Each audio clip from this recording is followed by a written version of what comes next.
And hello, everyone.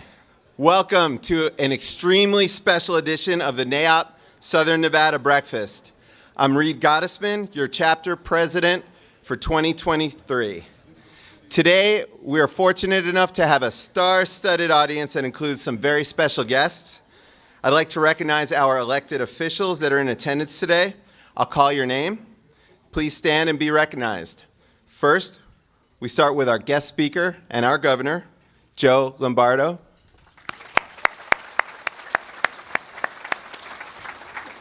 Next, we have Ruth Garcia Anderson, Councilwoman, City of North Las Vegas, Ward 2. And Victoria Seaman, Councilwoman, City of Las Vegas, Ward 2. Thank you for being here. Tremendous audience in attendance today, and it's not lost on us why so many have joined us. It's because of our very special guest, our governor, Joe Lombardo. And today we have the privilege to hear our governor speak in a Q&A session with our very own Dan Tuntland on issues that are important to our commercial real estate community. Because of this, we're going to move through this section of the program and do an abbreviated form of announcements. Because of this, but there are some items we still must cover, and that starts with recognizing our President's Circle sponsors. Without our President's Circle sponsors, none of this is possible. So let's take a moment to recognize them. And we're going to start with our Platinum sponsors. Special thank you to Cox Business. Cox Business has supported our chapter for 19 years. And also Schnitzer Properties, who has supported NAIOP Southern Nevada since the turn of the century in 2000. We also want to thank our gold sponsors, Kimley Horn and Associates, Spotlight 2023 Engineering Firm of the Year, Majestic Realty Company, whose leader, Rod Martin, is a Spotlight Lifetime Achievement Award recipient and one of the MVPs of NAIOP Southern Nevada. Nevada General Construction, thank you, Thomas, and thank you, Micah, for being so involved. Panettone Development Company, Doug Roberts, and NAIOP board member, Philip Dunning.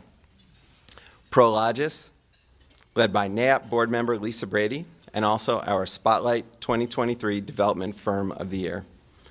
And Southern Nevada Water Authority, whom, as always, I'd like to commend for the difficult work they do to safeguard the future of our community. And then we'd like to thank our silver sponsors, our bronze sponsors, and our copper level sponsors. Normally at this juncture of the program, I would pitch everyone that is not yet a President's Circle sponsor to become a President's Circle sponsor. But since we're moving very quickly today, I'm not going to do that. But you know the drill. Do it. Become a sponsor. Help support us so we can continue to bring you the best programming in the business. Before we get to our committee announcements, I'm going to make a very, very quick announcement on NAIOP's CRE Converge. The conference is Wednesday, October 18th through 20th in Seattle, Washington. It is the West Coast and Pacific time zone this year, so it is really doable. Register and attend. You won't be sorry that you're there. And one final announcement, and this one is really very near and dear to me. Will all of the members of the 2023 Developing Leaders Institute class please stand up?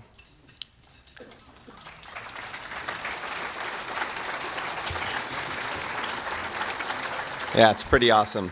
So over this past week, after successfully completing a 12-month educational program, these young professionals presented their final projects. There were 4 groups, and they each presented a development project to a group of judges.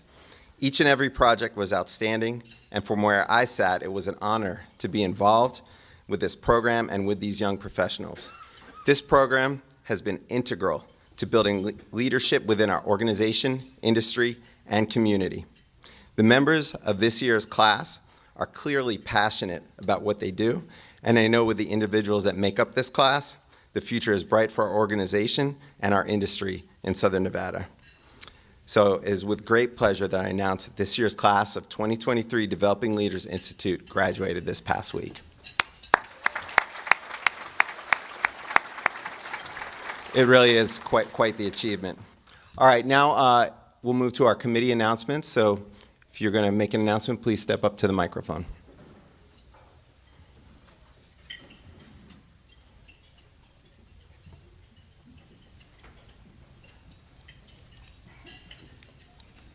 The mic is backwards. All right. Good morning, everyone. All right, let's get nostalgic for a second. Close your eyes and think about the first car that you ever drove, owned. Your parents let you get in, the first car you wrecked. All right, well, I have it under good authority that a top industrial broker, who I do not think is in the room, so I won't get in trouble, drove a purple Bug with the license plate Purple Rain because of Prince. So what does that mean? Well, the NAOP bus tour is coming on November 1st. It is race car themed. I did not have a race car. My first car was a pink Isuzu Amigo, 1993. But it's themed for Race for Space. It's November 1st. It is right here. Sponsorship opportunities are still available. You can register today. We're going to have a lot of fun. And there's also going to be a lot of intel, just like I gave you. So if you want to know who that broker is, come see me. We'll talk about you registering and who that broker was. Thanks. Did the Amigo have a soft top? Of course. Nice. Hi, I'm Lauren Wilmore with CBRE. And I'm Megan McInerney with Colliers, and we're here on behalf of the Community Service Committee. For the month of October, we're going to be collecting donations for Helping Hands of Vegas Valley to support the senior citizens in our community. We encourage you all to pull out any unused, non-perishable canned dried goods, pastas, snacks, and paper items from your pantry for donation. Be on the lookout in your email next week for more information regarding the drive and various ways to donate. You have all been so supportive this year, so please help us finish the year strong and consider donating today.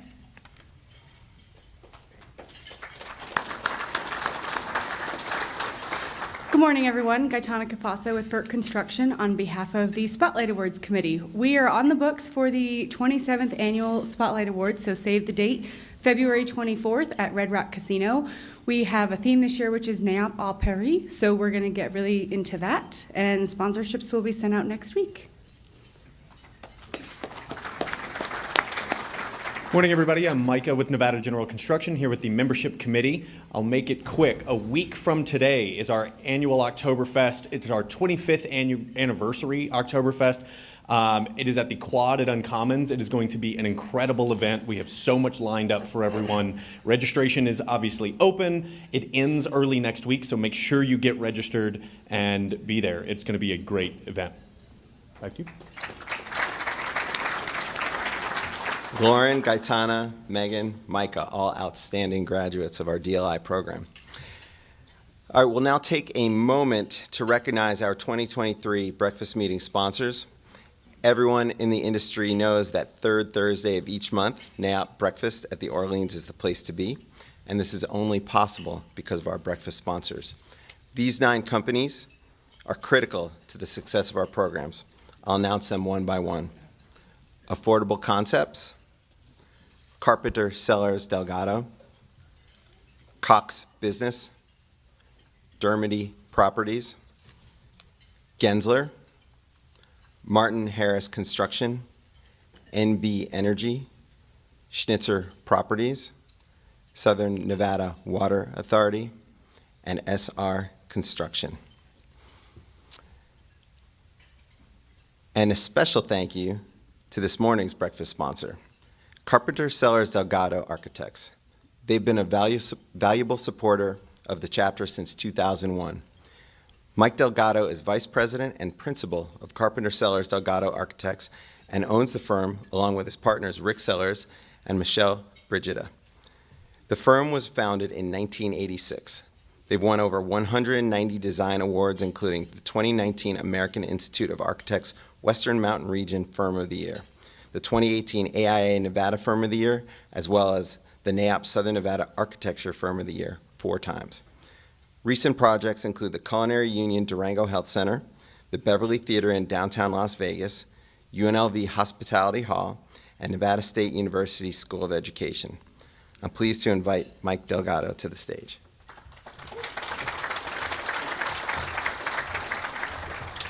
Thank you for having us here today. It's truly a pleasure to be the breakfast sponsor. With me here today is my partner, Michelle, my colleagues, Roy, Jenny, and Deborah. And please say hi to one of us before you leave today. The reason we sponsor NAIOP and is so important to us is because of all that NAIOP and all its members do for the development community and all that you do to support it and advocate for it. So we're really proud of what NAIOP does. It's also nice to have our governor here today to support all of us in what we do. So thank you very much for the opportunity to be here, and have a fantastic day.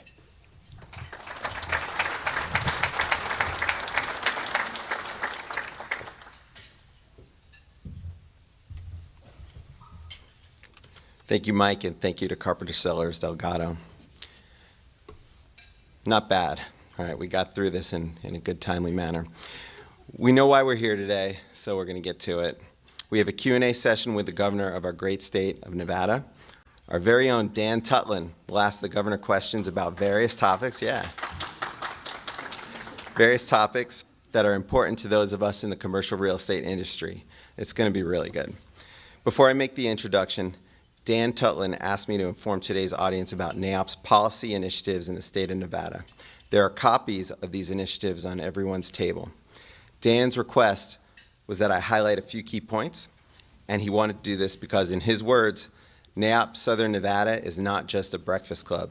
We do important things. So here's a few key items.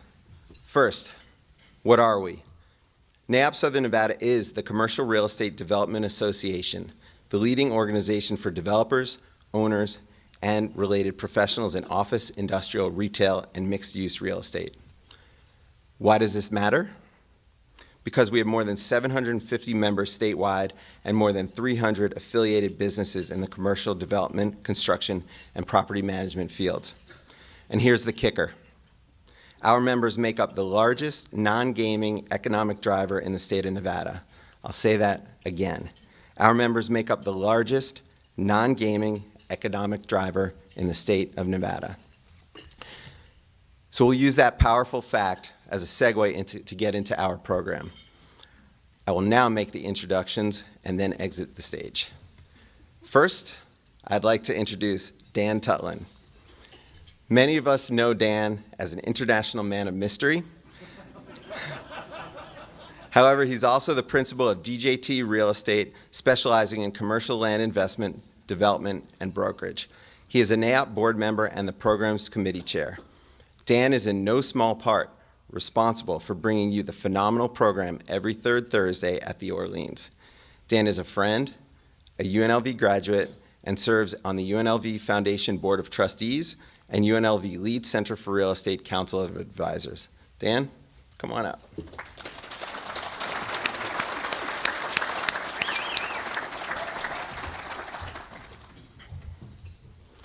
It is with great pride that I have the opportunity to introduce our governor, Joe Lombardo.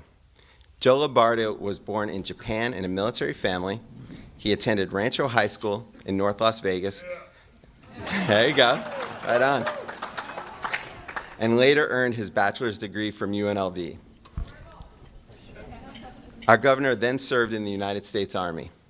Following his military service, Governor Lombardo joined the Las Vegas Metropolitan Police Department, where he rose through the ranks to become sheriff of Clark County. Then, in November of 2022, he was elected governor of Nevada and sworn into office in January of 2023. Even more importantly, Governor Lombardo is a dedicated father and grandfather and is a devoted husband to our industry's very own Donna Alderson. It is with great pleasure that I introduce a friend to our industry and our state's 31st governor, Joe Lombardo.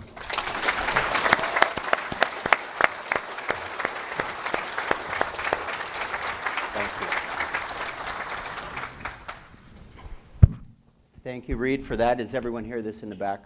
Make sure they're okay.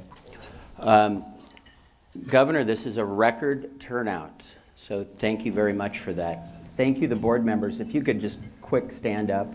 You work tirelessly for this organization. Just quick, I'm not introducing you. Everyone go say hi to them. Thank you, President Circle sponsors. Thank you, Carpenter Sellers. You guys have been with the organization forever. Mike Delgado, Rick Sellers. They're doing the design work for the UNLV Business School. I think it's probably about $100 million. It's going to be gorgeous. They'll probably come asking you for some money here pretty soon. So remember what they did here today. I'm going to ask them for money. I think Thank you, First Lady. And we all know her as Donna, who received some great press last week on her own.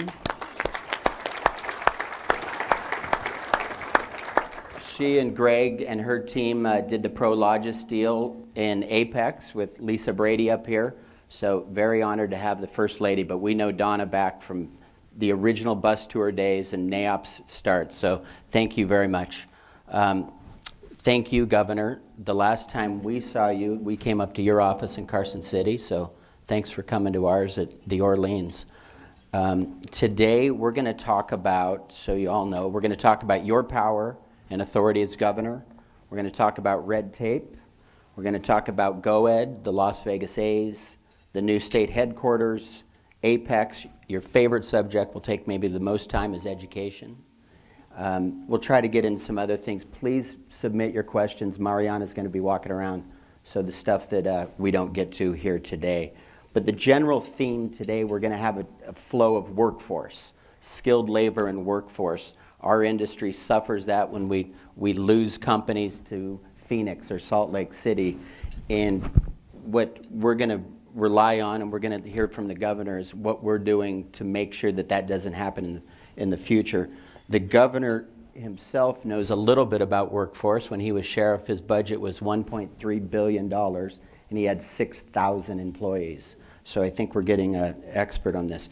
Yesterday, I see a few of us in the room here, or the day before, rather, we went to a real estate conference, a lot of speakers. The theme constantly was the influx of California and workforce.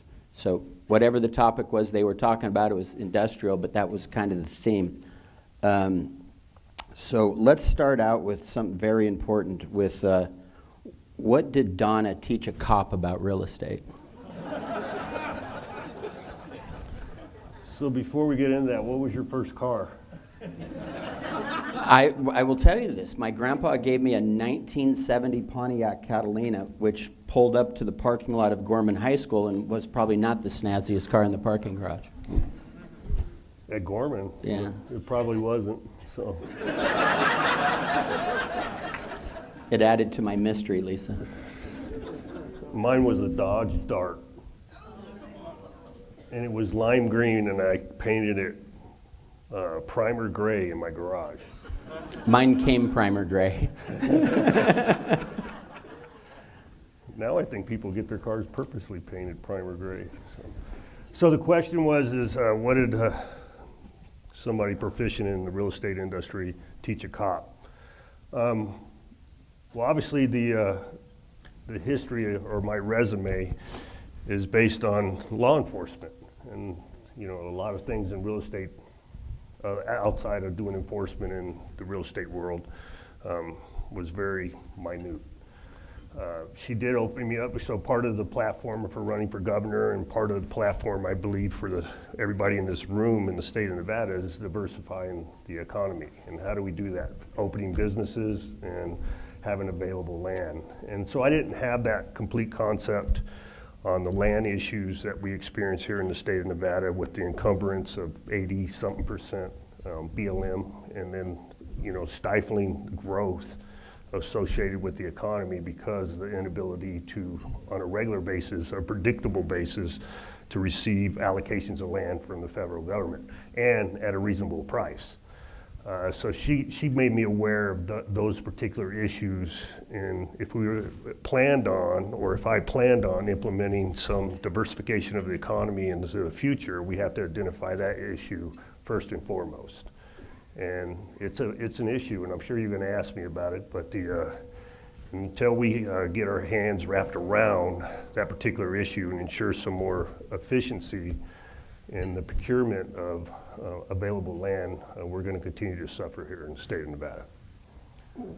I do quote you on that, not knowing your full answer in a minute, but we deal here, a lot of us in this room, with the federal government, the Bureau of Land Management, with actually getting land, whether within the boundaries which already is available or without the federal lands bill. Also just easements like Lisa's deals with in Apex. The other thing we deal with a lot, probably mostly, is municipalities. And these are two things you don't have control over. You know, entitlements can take up to a year.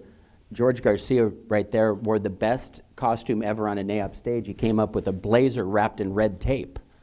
And the question I have is, how can you as governor help get over the things that you don't control, the federal government and the local municipalities, when you preach economic development and they stand in our way so often? Well, I guess it's the word would be focus. I think it's constant communications with the leadership in both the municipalities, the counties, and the federal government, and have them realize the particular issue that we're dealing with. A lot of times they'll plead ignorance. I wasn't aware. You know, we don't have resources. You know, the processes and the efficiencies associated with the application of permits and everything else that goes along with what we're trying to achieve is usually, you know, the word derogatory term, but it's not meant to be derogatory. It's just ignorance of the process and awareness of the process and the needs and the hurdles that we have to cross. That's how the state government can get involved in the local municipality, having those conversations is, hey, you're stifling what we're trying to achieve through the office of the Governor's Office of Economic Development, LVGEA, whatever it may be, EDON. They have one particular direction or opportunity to help us in the economic drivers of the state, and you can't have all the regulations and the ordinances and the regulatory cumbersome, you know, the environment that brings down the ability to move forward. And I think that is important in the governor's position to have that conversation with those individuals. I think that's very important. But you know, and everything comes down to the dollar, right? Everything we do in life comes down to the money, and the state controls a significant amount of financial support in the overall economic picture, and in a lot of those times you got to play hardball. You know, you're not going to receive these grants or stipends or abatements because your failure to produce.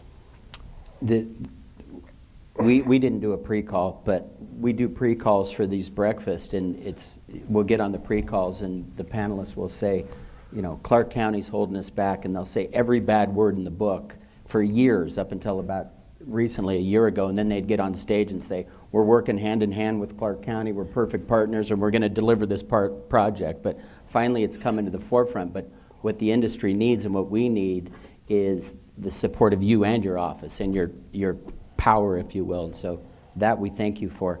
Go Ed. I got you one of these for your office. You can put it on, it's laminated. You can always have a reference point to it. So just in case. No, I appreciate you saying that though, Dan, and I appreciate the lamination. But what I want to say reference this public policy initiative document is it's key to why we're all sitting here. And I think you did a fantastic job. Your organization did a fantastic job in developing these initiatives. But if you go through them bullet by bullet, it's exactly what I talked about on the campaign trail and what I talked about in the State of the State when I got sworn in, and what I continue to talk about on a daily basis. This is how we're going to achieve success. It's a very well done document, and I think you deserve well, thanks Steve credit for Niger, that. thank the entire NAIOP board, thank Katrina, thank Jonna. So I mean, thank you. It's my turn to talk. So you ready for my notes? Read policy page. Yeah, Reed policy. Well, but you know, in particular, I even highlighted while I was sitting there and Reed was doing what he was doing. And, you know, support programs to diversify our economy, incentivize businesses to relocate to Nevada. You know, simple Simon stuff. Eliminate unnecessary statutory, regulatory, and local ordinances. And that's the key one I quite often talk about outside of the financial picture or the ability to provide financial incentives. is these unnecessary, outdated, red tape, regulations and ordinances that people don't put eyes on a regular basis. Say, hey, this is outdated, this is cumbersome. We could be more effective and efficient in another way by establishing that. So in the first weeks of my administration, I did an executive order to identify those regulations. So I tasked each one of the department heads to identify, simple Simon, 10 ordinances and or regulations that we could go through the procedure of repealing in order to help business be more successful and more efficient. Here's the bad part of that. It was a simple exercise. It was done fairly simply. Any one of us, not even being the head of a certain department, could walk in there day one and just do a preview of those ordinances and regulations that they are responsible for and pick out 10 at the snap of a finger and say, hey, why are we doing this? So now let me introduce you to government. So that was done. All right, that exercise was completed. So now in my naivete of a new governor, I said, okay, well, let's get rid of them. You can't do that. All right, governor, there's a process associated with that. Some of them have an NRS attached to them, which means they're in law or they're in the administrative code. And you have to present those ones you wish to change through the legislative process. So we did it in this process. Now in the next legislative session, we will attempt to repeal all those. Turning a cruise ship, nice and slow. It's slow. I think Clark County's the same way. It's slow. I think they're starting to change some policies. I see Tim Costello here. He's on the Planning Commission and industrial developer, and he knows a lot about this process on the local level. Tom Burns couldn't make it, and Tina Quigley couldn't make it. They're, I think, in DC. We meet with both of them, NAOP does, about every quarter. Hyam spearheaded that when Tina took over, just to kind of get the conversation going, just like you said earlier, of what we're all doing. What do you think? I'm going to read about an abatement that just came out on September 15th. The California-based maker of traditional Mexican food and sauces receives $2.3 million in tax abatements from the state to build a manufacturing facility in North Las Vegas. Juanita Foods plans to add 149 jobs over 5 years with an average wage of $37.97 an hour. The company projected to make $20 million in capital investments and generate $19 million in tax revenue. Why is GoEd important to you, to Nevada, and to NAOP? Well, you read it right there, why it's important. The ability of those particular officers to recruit businesses, and we're in a constant competition with every other state in the union, especially in the western part of the United States, because we have similar environmental needs or desires for quality of life and everything else, and people want to have their families within this area of regions in the western United States. So how is Nevada better than California, Utah, New Mexico? Every one of you in this room has had these conversations, and we have space, we have power, and we have sunshine, right? And I'm sure we'll talk about water here in a minute. But so how do we convince them to come here versus anywhere else? And the backbone of that is workforce and education, right? And we're going to talk about that. So you have to incentivize these companies to make it. They're lifting up the roots. They're putting down a new foundation. You have industrial space available. You have office property space available. Whatever it may be. Convince me to come and put my roots down here and take on that cost associated with that change. And that's the intent of GoEd and all the other economic drivers. And they would not, I had a specific conversation, because I'm a director of the board, when we do the board and approve those incentives and abatements, I had a direct conversation with the CFO of Juanita's. And the driver was those tax incentives. So you have the other side of the fence, people that aren't concerned with economic drivers are more concerned with social programs and the funding of those, and whatever the economic drivers that support those social programs. And they say you're just giving away, already wealthy people money. And I'm sure that'll be part of the A's conversation we have. but it's bigger than that. It's on an average, go ed, and their incentive in abatements is $40 return on every dollar abated. Return on investment. You can't argue with that. But the issue with it is that it's a long-term vision versus a short-term vision. And people want satisfaction immediately. Well, what are they doing for us right now? Well, this is a long-term solution to our vision of what we're trying to achieve. So to answer your question, it's a good thing. There was, during, I think it was Tesla, there was a transparency debate. Right. And if you asked any one of us that we had to share our personal contracts and negotiations with our competitors while the deal was going on, we'd all cry nonsense. But you're dealing with taxpayer money. How do you strike a balance between cutting Yeah, a that's a deal? great question, and we have to thrive on transparency in government, or we end up with corruption, right? And in this case, those are all continued negotiations. Until you sign in on the dotted line, there's continued negotiation, and that's not the transparency that's needed and what we're trying to achieve in the business space. So that things could be changed at the drop of a hat. You could have somebody come out from the outside in a competitive edge, say, well, we'll offer this. And I think it's important for us to rely on that ability to compartmentalize and keep it secret, for lack of a better term, until it's time to sign on the dotted line. On to the A's. It was very bipartisan and a lot of strange bedfellows in the legislature on both sides. Let's do a show of hands. Who's for the A's coming here under the... As long as they change the owner. I was just one question. And who's against the A's coming here? So it seems pretty positive. Why did you stand behind the A's? Why are the A's so important to Las Vegas? To me, you got to remove yourself. You got to put your mindset in the business mindset of the A's. You got to remove yourself for your dislike for the sports team, for whatever reason it may be. And it's more about what they can do for us here in the state of Nevada. You know, if you look through all the social media posts and all the negativity with the decisions to bring the A's here because they're a loser team and, well, you know, let's get a better team. You know, that's just not how the world works.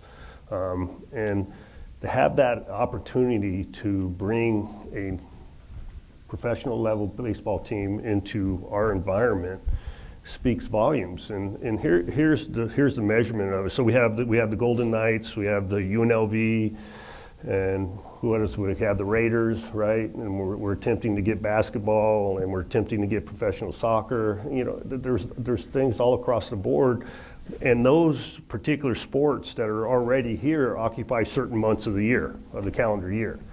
During the summer, there's 4 months of void of activity, all right? And gambling is not supporting what we're trying to achieve in the state of Nevada currently in perpetuity like we thought in years past.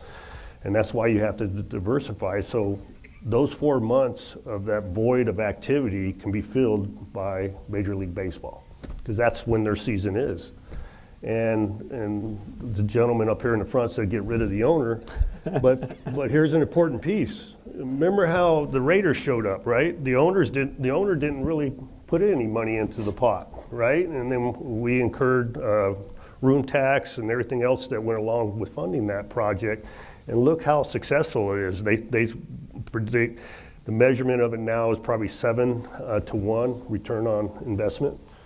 And they anticipate the A's will be more like 8 to 1.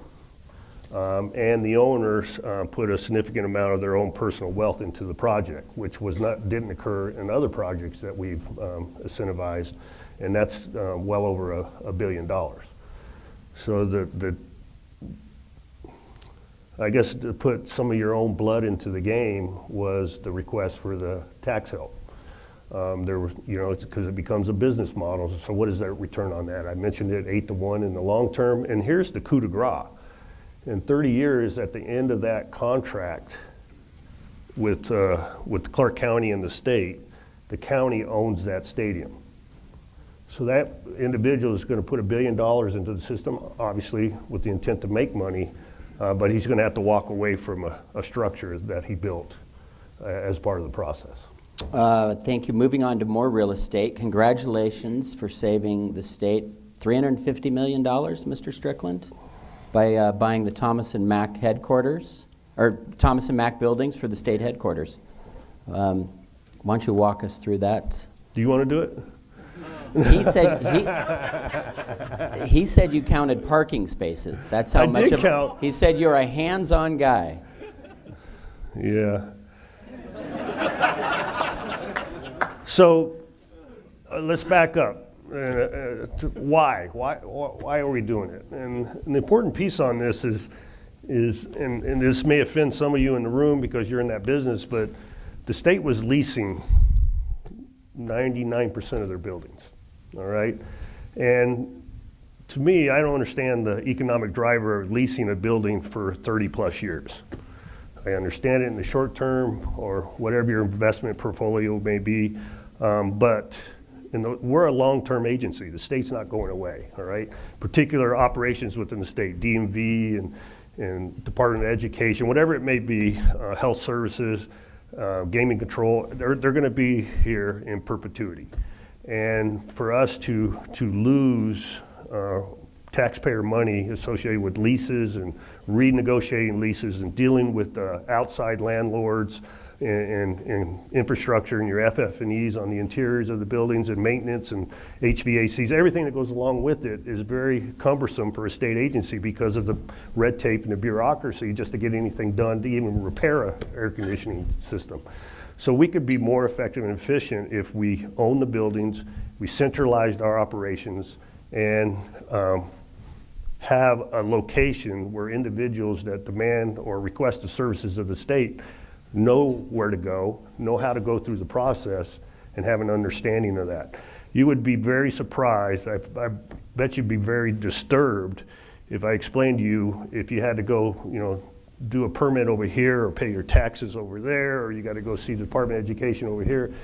Anything you do in your daily lives, and you're like, where do I got to go? And I don't understand it. I couldn't figure it out. We have workforce development in 17 different departments, and they're not talking to each other. So this ensures some momentum in the workspace, and versus building a building, to which we were going to have to do because of Grant Sawyer is in disrepair, and the return on investment is the opposite of what you want to achieve. And so we save probably $270 million in that decision on the front end, and then on the long term, we're saving $800 million on an annual basis in lease payments. So I almost said 800,000. It's 800 million. So it's a return on investment. It makes sense, a business sense, and that's what we did. So then once you make that decision, where do you go? And luckily, Thomas and Mack had a complex for us that was in the throes of being, vacated or determining what they were going to do with it. And it's a perfect landlord, a perfect partner, and we were able to snap it up. And my understanding in talking with those individuals, if we had not made the decision because of the change in the economic drivers here locally, we would not have been able to attain them, right? And they probably would have doubled the price. That's what they do. So they, we're capitalists here at NAIOP, Governor. So to boil it all down, we're going to be more efficient as a state government, and we're going to be more efficient with your taxpayer dollars.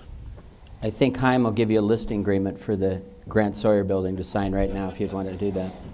So bring it out, buddy. A couple years ago, nobody but Mayor John Lee was talking about Apex. Now it seems like all of us are. We've talked about it on this stage a lot. It's always about the real estate. We have our board member, Lisa, I brought her up. She was with Prologis. By the way, NAIOP, I'm going to have to brag. We have on the board David Strickland working with you. We have Lisa doing Prologis, big deal for the state. We're a really good organization, and I'm glad everyone's getting along or coming along with it. But I want to talk about Apex in this sense, and I'm going to read one or two things. But as it's not with the sticks and the concrete and the price per square foot and cap rates, but about economic development and skilled workforce. Patrick, who couldn't make it from the RJ, has written some great things on the NAIOP breakfast. He covers them almost every time, and a lot on Apex. But he wrote that Nevada is currently leading the nation, regarding Apex, leading the nation in job growth and experiencing an uptick in college-educated workers moving to Clark County. Southern Nevada added 5,700 industrial jobs between May of 22 and May of this year, according to Nevada Department of Employment, Training, and Rehabilitation. All industrial sectors saw job growth. The Las Vegas Valley saw the most growth in education and healthcare, followed by construction services, leisure, hospitality, signaling a shift away from the valley's traditional breadwinners, casino and gaming. And then secondly, I see Jared Luke with North Las Vegas in the audience. He said in the same article that Apex is luring companies to the entire Las Vegas Valley and is benefiting from the industrial growth. I think that it's kind of been a misconception about the Las Vegas Valley that we don't have skilled labor force. With all these folks moving into the valley in the last 10 years and the growth in charter schools, growth in technical academies, and the additional curriculum at UNLV and College of Southern Nevada, we have filled some of that gap. We're going to talk more about education, just on education in a little bit, but on the Apex side, how are we doing? What kind of calls are you getting that, not transparency, that are helping us build a better workforce? So you mentioned jobs associated with that, and so I want to back up and go back to the A's just for a minute because I failed to Please mention. do. You know, another reason why is obviously jobs, but you know the argument is, well, those are short-term jobs until the facility is completed. Granted, it will not be the same number when the facility is completed, but the prediction, the prognosticators and people that do the measurements of that data predict 14,000 construction jobs during that process. So 2028, you know, you have a good economic base in the construction industry for those particular years. And then the prediction is 8,000 permanent jobs upon completion, you know, so different events throughout the entire 365 and 24/7. And then approximately 9,000 gig workers, you know, so when you do have an event, they come in and do food service, whatever it may be. So that's another reason for those particular projects to bring them on board and breed success. Now you go over into Apex, and it's a whole different. The people that wrote that article did a fantastic job identifying the needs and the reasons why Apex is so important here in the Las Vegas Valley. So you got your manufacturing that'll occur there, which is a higher level of education and need nationwide to include the state of Nevada with those people living here and earning good wages, right? And then you have your logistics piece, which is already present in North Las Vegas, but we can expand on that, which is a continual expansion needed with the benefit of I-15. And GoEd has done a pretty good job in partnership with the Water Authority in ensuring the companies that do come in place are less, the need for water is part of the process, especially in the manufacturing, is not overwhelming the need for the water for everybody else in our communities. So they're mandating closed loops as part of the process and reconstituting the water that is used, and those are the drivers that they're attempting to bring on board, and that will help in the competition piece with Arizona, because Arizona hasn't necessarily put restrictions in place. But when the feds come in 2026 and renegotiate the Colorado River Pact, Arizona is going to be in a little bit of trouble because there's going to have to be some significant retrofitting for evaporative cooling versus air conditioning. Those traditional environments are all part of it. So what was the other part of the question? I think you touched it all, just how important the economic driver you touched and the workforce driver Apex is. So, but one of the reporters alluded to it's not as bad as. Oh, that was Jared Luke from North Las Vegas. Where is Jared? Oh, there he is. Hey, Jared. It's not as as bad as people think it is in the workforce space. And I have to disagree with that. Yes, we're putting the mechanisms in place, and we have been for the last few years. We're developing the education environment to occupy those space, but it takes a while for those individuals to be educated and then occupy those jobs. There is a definitive lack of labor in our current environment, especially when you talk about in the engineering space and the more technical jobs. People are definitely clamoring for those particular disciplines in the work environment. And I think his point is we have some of the foundation pieces we're working on We definitely with have. the university, And I'm with glad STEM, with stuff like that. Yeah, and I'm to- glad he mentioned the charter schools, because that's going to be a significant push for us, because when we talk about workforce education and development, it's usually in the secondary education, post K through 12. Well, we're now realizing, no, you have to be inclusive in the 8th, 9th through 12th environment to have individuals to be able to occupy those jobs. We make a point of not having political candidates up here during season, this and that, because we're not about that. We had our government affairs education meeting about 2 weeks ago, and our lobbyist informed us of the session and what was going on and what the future looked like, how it pertained to NAIOP, because really that's all we kind of care about in this room. And,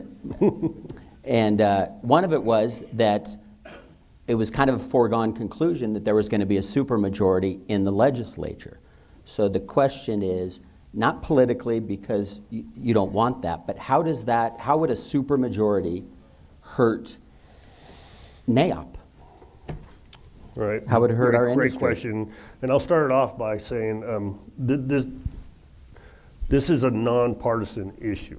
Correct. Right? So I think it's important for people to realize that, no matter which side of the fence you're on or whether you're an independent or not. I didn't do a show of hands of who voted for you. It wasn't fair to anyone. I'm sitting here, so it doesn't matter.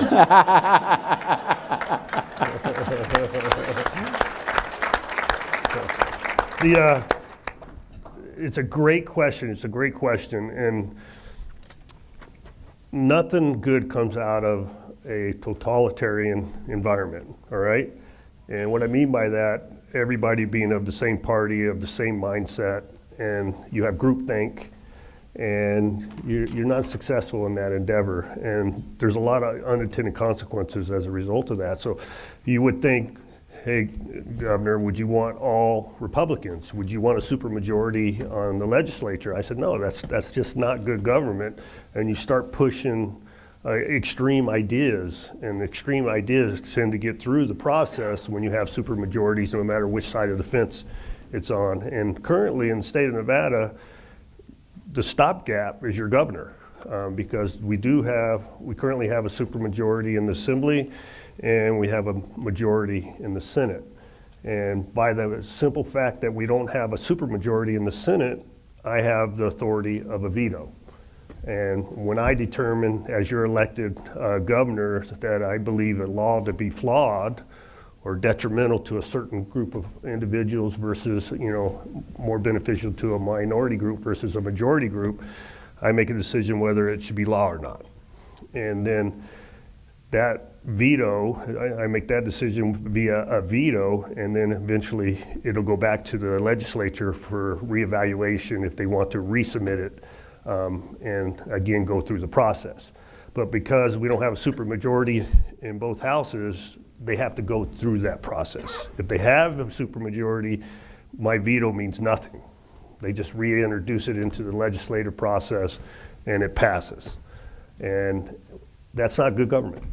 You don't have any argument, you don't have any consensus, you don't have any discourse, you don't have any discussion as a result of a law coming forward, and you have one singular thought process with it. And as we know in national policies and national government in the environment, the extremes seem to be winning, and we're all suffering as a result of it.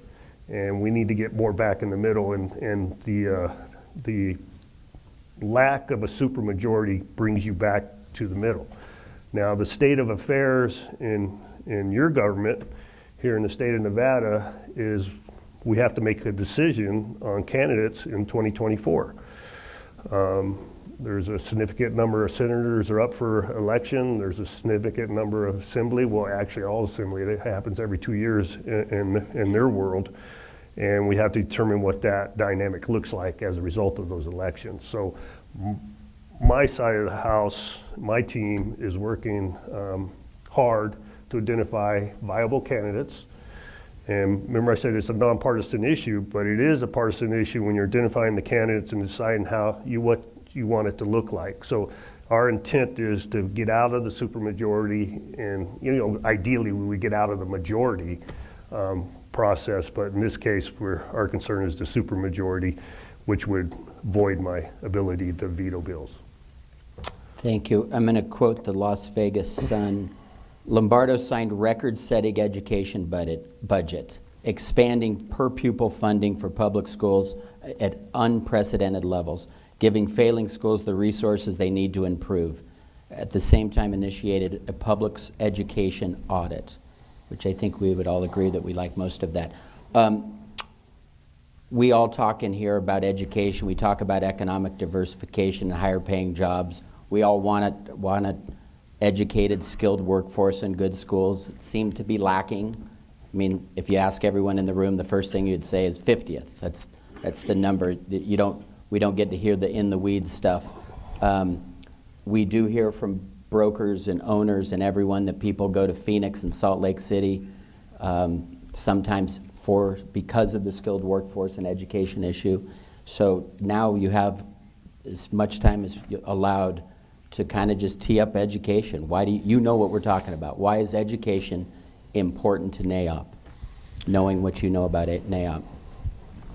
Well, to bring it back how to build a watch, right? And what I mean by that is, why is education important? Everybody in this room knows that. I mean, we have an educated audience and have an understanding of the drivers and ability to get business done.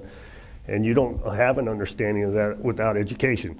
Education provides that vision for a diversified economy. Education provides that wherewithal for you to have a quality of life and ability to make a significant living and have pride in yourself.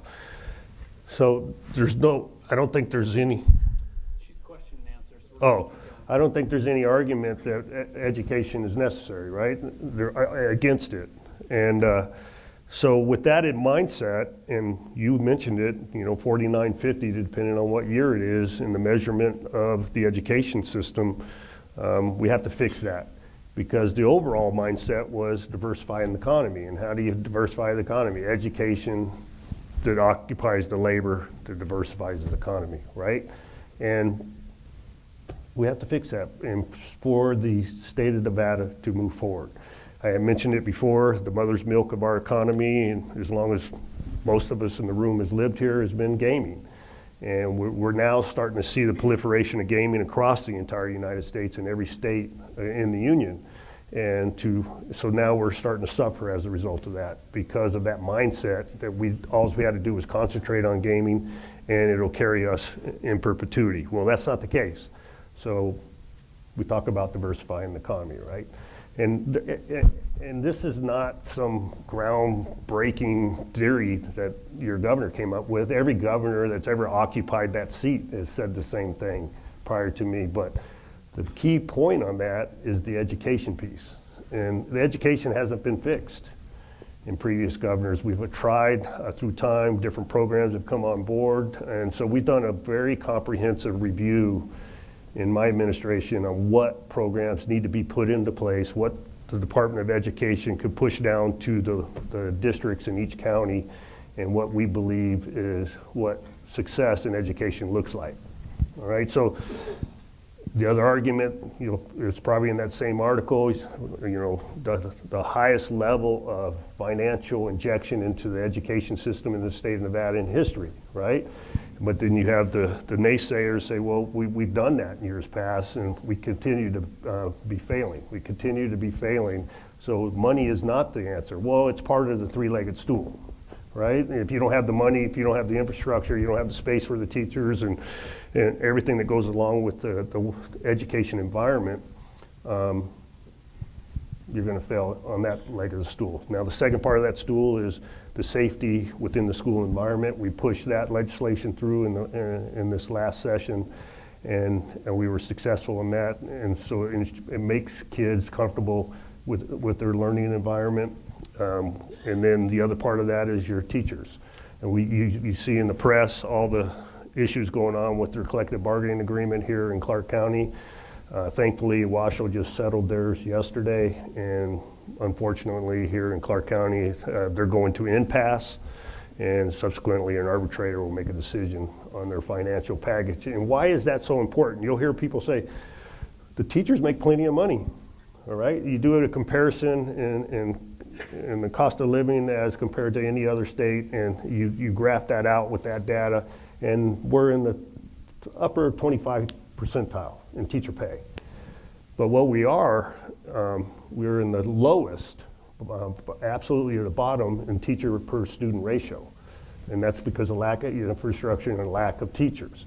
And so, okay, so Governor, where are you going with this? Well, you had to continue to have the ability to provide a quality level of living through a financial package to fill that void in the absence of teachers.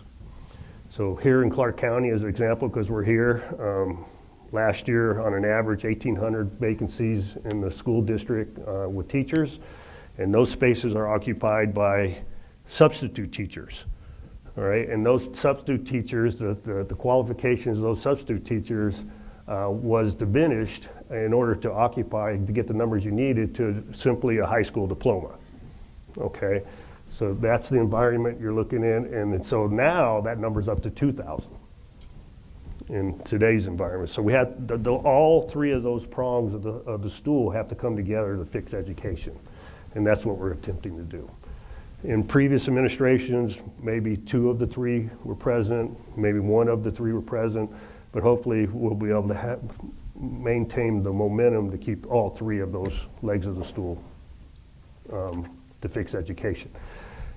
Now, what I would ask of this audience and the media's here, and what I would ask of the public is patience. It doesn't happen overnight. So the report card from the Department of Education from the state came out yesterday, and if you notice, the RJ did an article on it, and Clark County School District's failing in that report card. I don't think that was a secret, but the measurement tool they use is whether you could read by 3 and what your math proficiency is in the 8th grade. And that's what tends to be the standard across the United States, and we're in the lower 30 percentile. And that is not success for society or economy or an environment that we want to live in. And so when we're talking about diversification and bringing tax incentives, for companies, education is a big part of that. Am I going to have a workforce that can occupy my jobs? Am I going to have an education system for my kids to go to school? And so the other driver on that is, okay, so if none of that's working, Governor, what are we going to do? School choice. And that is one of my drivers in what I stand for in that piece. And it was mentioned, you got an expansion of charter schools, that's part of school choice. The big dilemma that went on in the press over opportunity scholarships, that's school's choice. So we got to bring all those different abilities to come forward. So just because the color of your skin or your current economic ability should not have an effect on your education. And that's what we're trying to achieve. Thank you, Mariana. Are you somewhere? We have questions from the audience. She took the mic. She left. There she is. All right, we're online. There you go. Thank you, Dan. Thank you, Mr. Governor. This has been a great discussion so far. We really appreciate your time being here. We do have a few questions, and while we were just wrapping up on the topic of education, one of the questions that came in asked, the government has funded an increase of teachers' salaries. What is your opinion of the current contentious negotiations between the Clark County Education Association and the school district? I guess the easy answer would be it's pathetic, but that's not the answer. So here's something that people need to be aware of. And granted, yeah, totally support with the injection of, significant amount of monetary wherewithal into the education system, that it's inclusive of teacher salary. They need a raise, all right? They do. They're similar to state workers in the last 3 decades who've had like 3% increase in their COLAs in 30 years. So you're not going to get quality people that way. Nor, here's an anecdotal number for you. I had 35 people that work for state government on welfare.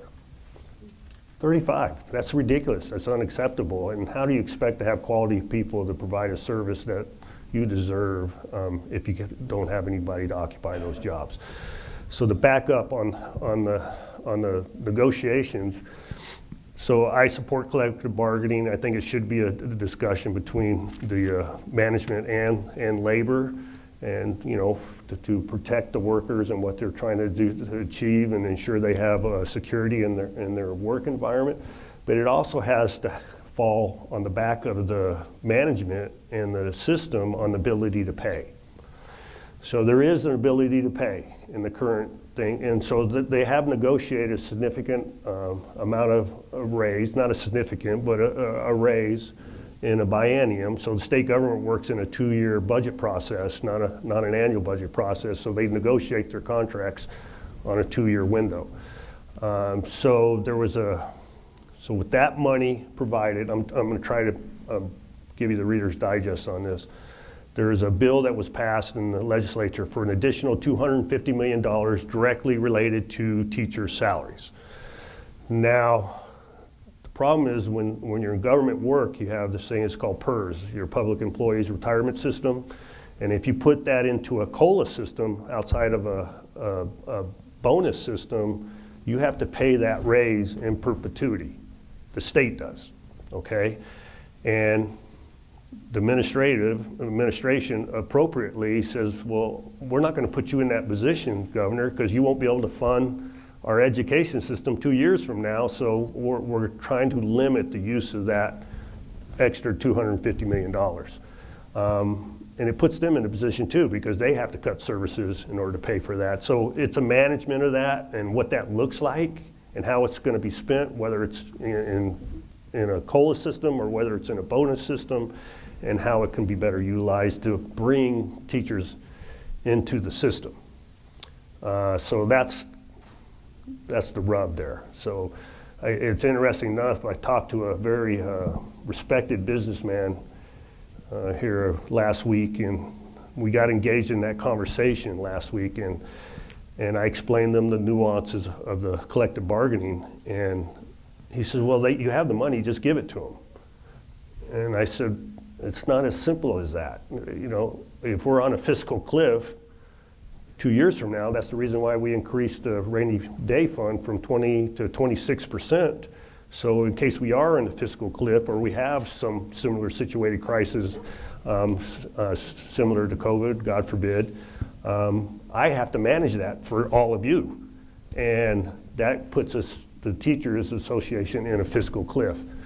That doesn't matter. Teachers are important. Give them the money, you'll find it, Governor. And that's not the answer.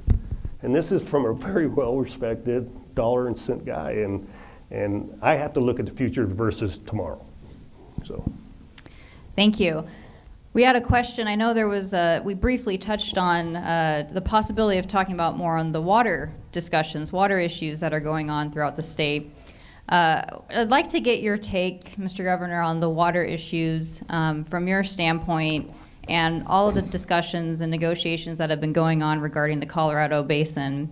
And we've had a very wet winter, a very wet summer, and curious on if we can touch a little bit more on that topic. Oh, and one other thing too, you may be aware of the moratorium in effect for evaporative coolers that's going into effect here early part of next year, and it all kind of ties in together, so we'd love to hear a little bit more from you on that.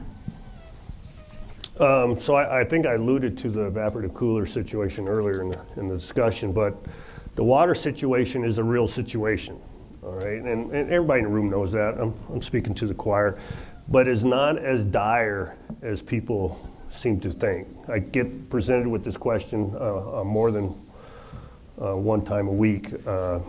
What is the real situation of the Colorado River. So we receive 94% of our consumptive water via the Colorado River here in southern Nevada. We don't receive any water in the state of Nevada and northern Nevada via the Colorado River. That's all from a different mountain range and a different system. They're not in the same boat as we are here in southern Nevada in comparison, but yeah, they are experiencing a drought in that region. But here in southern Nevada, we are considered a lower basin versus an upper basin state. And on states that receive the water allocations from the Colorado River, we manage the dam that provides electricity to 3 of the lower basin states. And there's the concern with the dead pool environment at the dam. If it goes below a certain level at the dam, we will unable to generate hydroelectricity. So that's a double issue on the lower when you go into Arizona and California and Mexico. So the Colorado River Pack manages all that. All right, and the Water Authority I provide a board. Every one of the states provides a board that is part of that process and the management of the PAC. The PAC is going to be renegotiated in 2026, but we saw a need to renegotiate it here recently, just as early as a month ago, by the pushing of the feds. Say, hey, you got to get on top of this now because you're not going to make it to 2026. In that situation. So they renegotiated a remediation or an allocation, a lessening of the allocation in each one of the lower basin states until we get to 2026. So the key issue to all of this, in my opinion, and you could say it to the press if you want, is the agricultural environment in Southern California. Yes. Okay? We don't need to supply our consumptive water to California so they can grow almond trees and alfalfa. There's 2 of the largest agricultural products that require the most amount of water. And a lot of that product is leaving the United States for other environments, economic. So the feds, in my opinion, are going to need to come in and subsidize that agricultural land to take it over and remove that particular product so that we have an insurance of reserves of water. So our current situation is, depending on who you talk to, but the Water Authority is saying approximately 8 years of reserve water banked in the water table. So if the Colorado River stopped flowing today, we will be able to sustain our environment here in Las Vegas for the next 8 years. That's not enough years. We need to ensure we bank, approximately 30 years in that process. And so all these remediation pieces you're doing, evaporative cooling, efficiency in landscaping, and the removal of turf, and all those kind of things are working. We are actually the most efficient state out of all the participating states, which is 7. In that process, and we don't even use what water we are allocated. So you're going to say, well, then why are we keep pulling turf and all that stuff? Because we're trying to bank the water for the benefit of us versus, so we know what it looks like into the future. So you have other people, other scientists are saying we have more than 8 years. And so and I trust the Water Authority because they're more conservative than what other people are trying to achieve. So I, unfortunately, get in discussions on a daily basis about turf and removal and HOAs, and I don't want to talk to HOAs,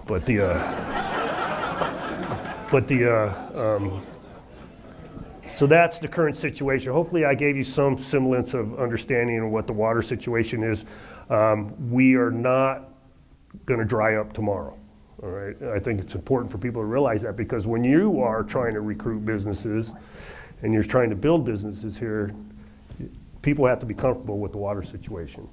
And I feel comfortable saying, come one, come all, water is not going to be a limiter. We told Elizabeth we would have you out of here at 9:15. Okay. We keep our word here. We keep our contracts. If you have any last words, but I just want to thank you personally. Thank you on behalf of NAOP. Thanks, Carpenter Sellers And thanks for record attendance for NAIOP breakfast. Thank you. Thank you. Appreciate it.